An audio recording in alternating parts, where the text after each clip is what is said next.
Surgery లేకుండా sciatica, spondylitis, frozen shoulder కి కేవలం 45 నిమిషాలలో నొప్పి లేని అత్యాధునిక చికిత్స ప్రాణ పెయిన్ క్లినిక్.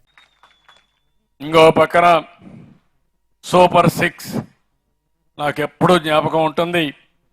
కష్టపడుతున్న 6 నెలలుగా నేను చూస్తే నా జీవితంలో ఎప్పుడూ ఇంత విధ్వంసాన్ని నేను చూడలేదు. మామూలు విధ్వంసం కాదు. నేను 4వ ముఖ్యమంత్రి వచ్చిన తర్వాత 1 నెల 2 నెలల్లో సెట్ అయిపోవాలి. సెట్ కాల. దానికి కారణం వ్యవస్థని మొత్తం సర్వనాశనం చేశారు. అన్ని వ్యవస్థల్ని దోపిడీ చేశారు. లెక్కలన్నీ గందరగోళం చేశారు. తెచ్చిన డబ్బులు ఎక్కడెక్కడో దుర్వినియోగం చేశారు.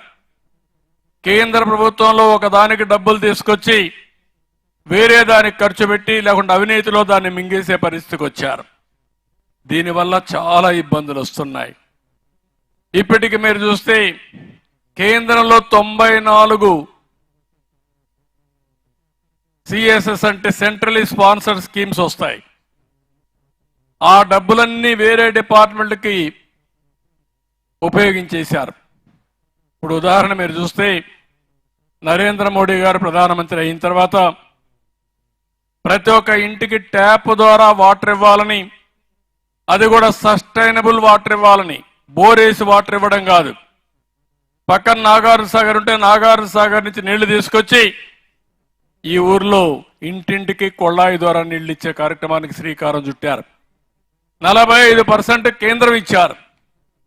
మనం 55% పెట్టుకోవాలి. అలాంటి స్కీముని డబ్బులు తెచ్చి ఒక్క ఇంటికి కూడా ట్యాప్ పెట్టలేదు, కొళాయి పెట్టలేదు. మళ్ళా ఇంకో పక్కన మీరు చూస్తే ఈ ఊర్లో బోర్ వేసి ఆ బోర్లో నీళ్లు ఇస్తే వర్షాలు రాకుండా బోర్ ఎండిపోతే నీళ్లు వచ్చే పరిస్థితి ఉండదు. ఆ స్ఫూర్తికే విరుద్ధం. అలాంటి డబ్బులు తీసుకొచ్చి దాన్ని కూడా దుర్వినియోగం చేశారు.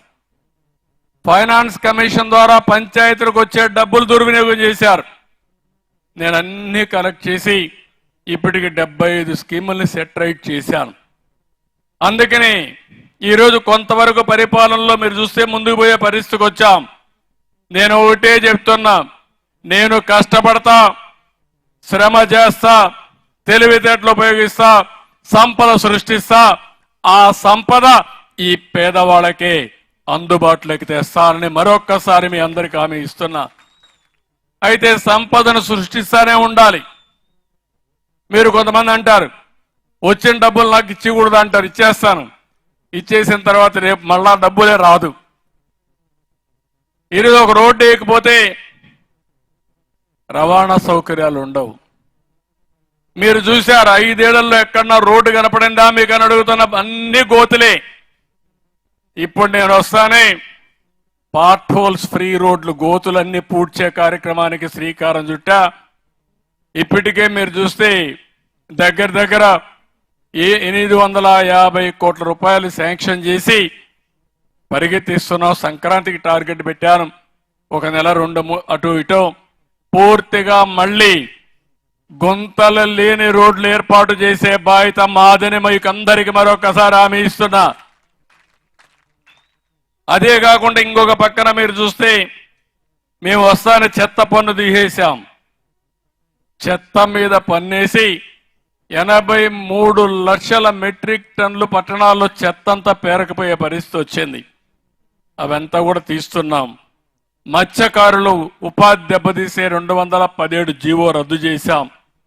స్వర్ణకారులకు కార్పొరేషన్ ఏర్పాటు చేశాం.